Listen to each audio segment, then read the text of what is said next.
Hello friends, இன்றைக்கி தெரிஞ்சுக்கலாமா பகுதியில் எதை பற்றி பார்க்க போகிறோன்னா நம்மளோட கழிப்பறைகளை பற்றி தான். டாய்லெட்ஸ். ஜப்பானில் கழிப்பறைக்குன்னே ஒரு கடவுள் இருக்குது. இதெல்லாம் தெரியுமா உங்களுக்கு? எல்லாம் சும்மா கப்ஸா விடுற எல்லான்னு கேட்காதீங்க, நிஜமாகவே இருக்குது. கழிப்பறைக்குன்னு ஒரு கடவுள். இதை ஜப்பானியர்கள் ரொம்ப நம்புகிறார்கள்.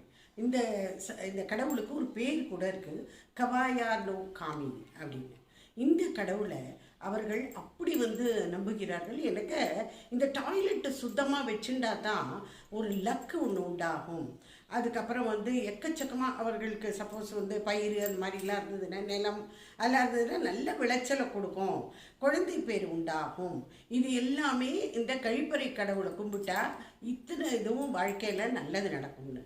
இத்தனை போவானே ஜப்பானில் இருக்கிற பெரிய பெரிய டெக்னாலஜி அதோட சிஇஓ முதற்கொண்டு வெளியில் அவர்கள் கூச்சப்படாமல் சொல்கிறார்கள், நாங்கள் இன்றைக்கி எங்கள் கழிப்பறைகள் எல்லாம் டாய்லெட்ஸ் எல்லாம் நாங்கள் சுத்தம் பண்ணினோம். இதனால எங்களுக்கு ஒரு ஸ்ட்ரெஸ் ஃப்ரீ லைஃப் கிடைக்கிறது, நாங்கள் அமைதியாக இருக்கோம், ஹம்பிள்னஸ் கிடைக்கிறது.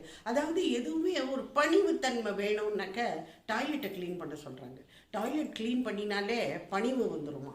ஸோ நமக்கு பணிவும் வேணும், பணமும் வேணும்னா நம்மளும் அந்த டாய்லெட்ஸ் எல்லாம் சுத்தம் பண்ணலாமே. ஜப்பானில் பார்த்தீங்கன்னாக்க சின்ன வயசுலேருந்தே குழந்தைகளுக்கு இந்த ட்ரைனிங் கொடுத்துட்றாங்க. கழிப்பறைகளை டாய்லெட்ஸை யூஸ் பண்ணினதுக்கப்புறம் எப்படி அதை சுத்தமாக வச்சுக்கிறது அப்படின்னு. அங்கெல்லாம் டாய்லெட்டை தனியாக அதை டெக்கரேட்டே பண்ணுவாங்களாம். ஏன் சில பேர் அங்கேயே உட்காந்து சாப்பிட கூட செய்வாங்களாம். இதனால இந்த டாய்லெட் கார்டு ரொம்ப ஹாப்பி ஆகிடுவாராம்.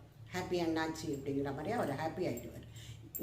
நீங்கள் ஜப்பான் வரைக்குமே போக வேண்டாம், நம்ம இதுலேயே ராகு கேதுவெல்லாம் நம்ம அதோட பாதிப்புலேருந்து மீளணும்னாக்க இந்த இதெல்லாம் சுத்தமாக வச்சுக்கணும். கிளீன்லினஸ் மெயினாக சொல்லப்படுறது அதுதான், க்ளீனாக இருங்க அப்படிங்கிறது தான். ஸோ நமக்கு மன அமைதி வேணும், பணம் வேணும், பணிவு வேணும்னா டாய்லெட்டை சுத்தமாக வச்சுக்கணும்.